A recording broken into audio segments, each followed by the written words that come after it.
పెట్టిన పథకాలను మరి ఎలా చూడవచ్చు దీన్ని? అంటే అదే నేను చెప్పాను ఇంతకుముందు కూడా, కుప్ప కూలిపోయే పరిస్థితి కనిపిస్తుందా? అవి అమలు చేస్తే ఆలోచిద్దామండి నేను అనేది ఒకటి. కానీ నమ్మకం ఉందా సార్ అమలు చేస్తారా? కేంద్ర ప్రభుత్వ సహకారం కనుక ఉంటే డెఫినెట్గా అమలు చేయడం, ప్రత్యేక హోదా విభజన హామీలు కనుక వస్తే అమలు చేసే అవకాశం కూడా ఉంటుంది. కానీ ఎక్కువ కాన్సన్ట్రేషన్ మిగతా దాని మీద పెట్టాలి. ఏదో హడావిడి చేసేస్తే వచ్చేసిందని చెప్పాను నేను. పోలవరం ప్రాజెక్ట్ చాలా స్పిల్ డ్యామ్ అన్నీ అయిపోయినాయి. ఎత్తకం రాక్ ఫిల్ డ్యామ్ ఒకటే, అది చిన్నగా అది పెద్ద కట్టడం కాదండి. అది అంటే రాతి మట్టి కట్టడం, ఆనకట్ట కట్టేస్తారు, ముందు స్పిల్ అయిపోయింది. మిగిలిన ఇది కట్టేసి మన ప్రాజెక్ట్ కట్టేసి అని హడావిడి బాజా బంతిలు కొట్టుకునే తప్పకుండా మిగతా రిహాబిలేషన్ సెటిల్మెంట్ కేంద్ర ప్రభుత్వ శాఖ అంత 100% వాళ్ళ దగ్గర తీసుకుని సాధించుకోగలుగుతుంది. అలాంటివి చేయాల్సిన అవసరం ఉంది. అలాగే కోస్టల్ ఇండస్ట్రియల్ కారిడార్ పెట్టాలి, దాని మీద కాన్సన్ట్రేషన్ చేయాలి. మొత్తం 4 hubs ఎంతో మెయిన్ ఇచ్చారు, మిగతా 7 hubsకి ఎక్స్టెండ్ చేయమన్నారు. అలాగే రాయలసీమ ఉత్తరాంధ్రానికి నిధులు ఇవ్వాలి. ఇవన్నీ కూడా అమరావతి ఇవన్నీ కూడా చేసుకుంటే డెఫినెట్గా ఆర్థికంగా రాష్ట్రం డెవలప్ అవుతుంది. ఆర్థికంగా డెవలప్ అయినప్పుడు సంక్షేమ కార్యక్రమాలు చేయడం సాధ్యం అవుతుంది. హోదా విభజన హామీలు వస్తే కానీ కొన్ని లక్షల కోట్లు పరోక్షంగా ప్రత్యక్షంగా రాష్ట్రానికి లాభం జరుగుతుంది. రాహుల్ గాంధీ గారు ఇస్తా అన్నారు, కాంగ్రెస్ పార్టీ సంతకం ఈ పార్టీకి అయిపోయి ఉండేది, ఆంధ్రప్రదేశ్కి వచ్చేసేది. అందుకని రాదనేవాళ్ళు మరి పదే చెప్తాను, రాదనేవాళ్ళు ఇది ఇక ముగిసిన చాప్టర్ విభజన హామీల వల్ల ఆంధ్రప్రదేశ్ ద్రోహులు, నయవంచుకులు వాళ్ళు. అవి గుజరాత్కి వెళ్ళి అక్కడ మోడీ గారు బంద్ చేసుకోమనండి, ఆంధ్రప్రదేశ్లో అనవసరం. ఆంధ్రప్రదేశ్ హక్కులకి ఆత్మగౌరవానికి వ్యతిరేకంగా ఉంటూ చేసేవాడు అనవసరం అండి. అంటే ఇక్కడ వద్దంటలేదు, అక్కడే బంద్ చేసుకోమని రమ్మంటున్నాను. అందువల్ల ఇది సాధ్యమే కానీ చాలా కష్టం. దాదాపు 3-4 లక్షల కోట్లు అదనంగా కావాల్సి ఉంటుంది వచ్చే 5 ఏళ్లలో. ఈ అవినీతిని జగన్మోహన్ రెడ్డి గారు ఇలా చేస్తారంటే పాత ప్రభుత్వం చేసే అవినీతిని తగ్గిస్తాం ఆయన మాట్లాడింది, సంపద సృష్టిస్తాం, అదే మాట వీళ్ళు మాట్లాడచ్చు. అంత ఈజీ కాదు. బట్ లెటర్స్ వెయిట్ అండ్ చేయండి. అభివృద్ధి మీద కాన్సన్ట్రేట్ చేయాలని కోరుతున్నాను. పదే కూడా చెప్తున్నాను. ఐఎమ్ విషింగ్ నేను చెప్తున్నాను చంద్రబాబు నాయుడు గారికి, ఆ ప్రభుత్వానికి విశేష తెలియజేస్తా. కనీసం ఈసారన్నా మరి కేంద్ర ప్రభుత్వం మీకు అవకాశం వచ్చింది కాబట్టి దాని మీద దృష్టి పెట్టమని చెప్పి కోరుతున్నాను. సో మరి ఇన్నిసార్లు మీరు చెప్తున్నా అభివృద్ధి చేస్తుంటే అమలు చేయాలన్నా కూడా బడ్జెట్ సరిపోదని ప్రస్తావన వస్తుంది. మరి ఎలా అభివృద్ధి జరుగుతుంది? చెప్పాను కదండి, పదే కూడా చెప్తున్నా. విభజన హామీలు ప్రత్యేక హోదాతో సాధించుకుంటే ఆ ఇన్సెంటివ్స్ జరిగితే దాన్ని మల్టిపుల్ అవుతుంది. అసలు అపరిమితంగా దాదాపు 5-6 లక్షల సంవత్సరానికి 7 లక్షల ఉద్యోగాల కల్పన, దాని మీద వచ్చే ఇన్కమ్ ఇవన్నీ అద్భుతంగా డెవలప్ అవుతుంది. అందువల్ల దాని మీద కాన్సన్ట్రేట్ చేయాలని చెప్పి కోరుతా ఉన్నాను. సార్, కేంద్రంలో 18 మంది మంత్రులు ఉన్నా కూడా ఈ గాలి మోటార్ శాఖ అనేది ఏంటి? అసలు ఈ టాపిక్ గురించి మీరు మాకు కొంచెం వివరంగా చెప్పండి.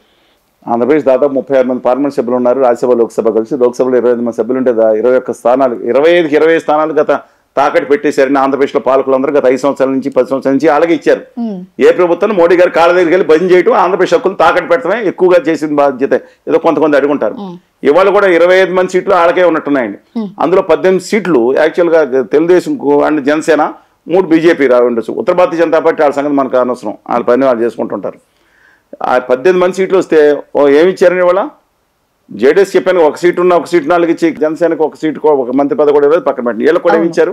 మీరు చెప్పిన గాలి మోటార్ శాఖ అంటే ఏరోప్లేన్ శాఖ, అందులో ఉందంతా లాగేశారు. ఎయిర్పోర్ట్లన్నీ అదాని గారికి వెళ్ళిపోయినాయి. చాలా వరకు ఉన్న ఏది ఎయిర్ ఇండియా కూడా అమ్మేశారు. ఎయిర్పోర్ట్ విశాఖపట్నం ఏదో అనుకుంటే అది ప్రైవేట్లో జరుగుతుంది. మిగతా వాళ్ళు ప్రైవేటీకరణ చేయడానికి రెడీగా పెట్టారు. విజయవాడ కూడా అమ్మకానికి సిద్ధం పెట్టారు. దానికోసం గాలి మోటార్ శాఖ మనకి ఎందుకండి? ఆ అశోక్ గజపతి గారికి ఇచ్చినప్పుడే ఆయనకి ఏమనుకున్నారు. అందువల్ల మనకి ముఖ్యమైన శాఖలు ఇవ్వకుండా చాలా దుర్మార్గంగా కేంద్ర ప్రభుత్వం నికృష్టంగా అని చెప్పలేను కానీ దారుణంగా వహించాలని చెప్పొచ్చండి. ఇవాళ ఆఖరికి పెంసాని డాక్టర్ చంద్రశేఖర్ గారు, ఇప్పుడు రామ్మోహన్ రెడ్డి గారు తక్కువైంది, ఎంత బహుభాష పెరిగినా దమ్మున్నాడు, మాట్లాడతాడు, పని కార్యశాల కూడా యువకుడు 36 సంవత్సరాలు అత్యంత పిన్న వయసులో ఉన్న ఆయనకి పక్కన పెట్టిన ఆయనకి ఇవ్వలేదు, పక్కన పెట్టారు. ఆవిడ డాక్టర్ చంద్రశేఖర్ గారు, ఆయన విద్యార్థికుడు, డాక్టరు. ఆయన వచ్చి నువ్వు గ్రామీణ అభివృద్ధి అంటే చేయవచ్చు. గ్రామీణ అభివృద్ధిని ఎవరి దగ్గర? శివరాజ్ సింగ్ చౌహాన్ గారు దాదాపు 2 దశాబ్దాలు ముఖ్యమంత్రి చేసిన వ్యక్తి దగ్గర. ఆయన ఏమన్నా డమ్మీ అయితే పని చేసుకోవచ్చు. ఈయన రెండోది జ్యోతిరాజ్ సింధియా గారి దగ్గర ఆ 2 శాఖలు తీసుకొచ్చింది సహాయ మంత్రి. ఇది ఇండిపెండెంట్ ఛార్జ్ కూడా కాదు. దేనికి ఏం చేసుకోవాలండి? ఇట్లో ఏం చేసుకోవాలండి? వాళ్ళని ఆ కిషన్ రెడ్డి గారు ఉన్నారు సోదరులు, ఆయనకి మాత్రం బొగ్గు ఇచ్చారు, తన గన్లు ఇచ్చారు. అందువల్ల ఆయన తెలుగు జాతి బిడ్డగా తను ప్రూవ్ చేసుకునే అవకాశం వచ్చింది. ఖచ్చితంగా ఆయన కాదని అన్నాం. ఆయన ఇవాళ వెంటనే స్టీల్ ప్లాంట్కి ఏదైతే శారీరెడ్డిగా చనిపోయారో, కరీంనగర్ దగ్గర నుంచి గుప్తా గారు చనిపోయారు, తెలంగాణలో కూడా అనేక మంది విశాఖ ఉక్కు కోసం ఉద్యమాల కోసం చనిపోయారు ఆంధ్రప్రదేశ్తో పాటు. అలాంటి సమయంలో దానికి ఇమ్మీడియట్గా క్యాప్టివ్ మైనింగ్ ఇవ్వాలి. 3 గన్లు కేటాయిచ్చేస్తే ప్లస్ దాంట్లో ఉన్న 20 లక్షల కోట్లంతా రద్దు చేశారంటున్నారు దొంగలు చాలా మందికి, మిగతా పారిశ్రామికవేత్తలకి. అందులో 15,000 కోట్లు 20,000 కోట్లు అది కూడా రద్దు చేయడం పెద్ద ఇబ్బంది కాదు. క్యాపిటల్ మైన్ చేసి ఇంకొక 4,000 కోట్లు పెడితే స్పెషాలిటీ సీలు వస్తున్నాయి. ఈ ప్రపంచంలో బెస్ట్ కర్మాగారం కింద అవుతుంది. అది ఒక కర్మాగారం కాదు, ప్రజల రక్తం త్యాగంతో ఏర్పడిన తెలుగు ప్రజల రక్తం త్యాగంతో కర్మాగా దాన్ని నిలబెట్టుకునే అవకాశం వచ్చింది. తెలంగాణ భూగర్భంలో ఉన్న సింగరేణి గనుని ఆ గుజరాతీ వ్యాపారులకు ఇంకోళ్ళకి అమ్మేది నికృష్టమైన కుట్ర కొనసాగుతుంది. తెలంగాణ సమాజం అంతా మొత్తుకుంటుంటే ఇవాళ తిరిగి అదే గన్ను మంత్రి శాఖ మంత్రి అయ్యారు కాబట్టి ఒక్కడ కూడా బయటికి వెళ్లకుండా ఇంకా కొత్త గన్ను చేసుకుని అలాట్మెంట్ చేసి ఇక్కడ ఆల్రెడీ తెలంగాణలో పవర్ ప్రాజెక్టులు పెట్టారు. దానికి కోల్ లింకేజ్ చేసుకోవాల్సిన అద్భుతమైన అవకాశం వచ్చింది. గన్నులు కూడా డెవలప్ చేసుకోవాల్సిన అవసరం వచ్చింది. అందువల్ల వారికి అలాగే బండి సంజయ్ గారు సామాన్య కుటుంబం నుంచి చాలా ఆయన కమిట్మెంట్ ఈజ్ గ్రేట్ అండి. అద్భుతమైన కమిట్మెంట్ ఆయనకి. సరే ఆయన భాషలో ఉండొచ్చు కానండి, ఆ పార్టీకి నిలబడి ప్రాణం పెట్టి పనిచేశాడు బండి.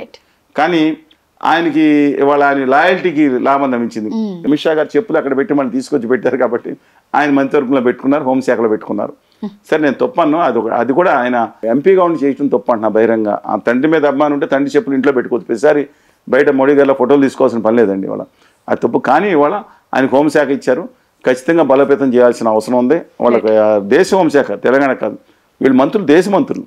అలాగే లోకనాథన్ గారి వరదమ్మ గారి అబ్బాయి మురుగన్ గారు అని తమిళనాడు ఆయనకి కూడా కేంద్ర మంత్రి పదవి ఇచ్చారు. అలాగే ఇప్పుడు 6 మంత్రులు ఉన్నారు. అదే శ్రీనివాసవరం గారిని ఆంధ్రప్రదేశ్లో పరిశ్రమల శాఖ సహాయ మంత్రి ఇచ్చారు ఎవరి కింద. డెఫినెట్గా పరిశ్రమలు నిలబెట్టుకోవాల్సింది. ప్రత్యేక హోదా మీద, విభజన హామీ మీద ఇవాళ తను కృషి చేసి ఆంధ్రప్రదేశ్ ప్రజల రుణం తీర్చుకోవాలని కోరుతున్నాను. గుజరాతీ ప్రభువుల రుణం కాదండి. గుజరాతీ బదిలీ చేయడానికి అక్కడ చేసుకోవచ్చు. But I'm having let us have a positive opinion all this. ఎవరైతే ఉన్నారో 6 మినిస్టర్స్, ఆనరబుల్ మినిస్టర్స్ మీద మై హంబుల్ రిక్వెస్ట్ ఈజ్, మీకు అవకాశం వచ్చింది, చరిత్రలో గొప్పగా నిలిచిపోతారు, చరిత్ర ద్రోహులుగా నిలిచిపోతారు, చేసుకోండి. పవన్ కళ్యాణ్ గారికి ఎందుకని డిప్యూటీ సీఎం ఇవ్వలేదే? ఇచ్చారండి. పవన్ కళ్యాణ్ గారు డెఫినెట్ గా డిప్యూటీ సీఎం అని దేంట్లో ఉండదండి. దేంట్లో భారతదేశ రాజ్యాంగంలో డిప్యూటీ సీఎం పదవి లేవండి. మనం దాన్ని పిలుచుకుంటాం, ఒక ప్రోటోకాల్ ఒక ఆర్డర్ ఇష్యూ చేస్తారు స్పెషల్ గా. ఇవాళ దాంట్లో అధికారంగా ఫస్ట్ అమాంగ్ చీఫ్ మినిస్టర్స్ ఎవరంటే చీఫ్ మినిస్టర్, తర్వాత డిప్యూటీ ఆయనకి ఎయిర్పోర్ట్ లో స్క్రీనింగ్ తప్ప మిగతా స్పెషల్ పవర్స్ ఏమి లేవండి.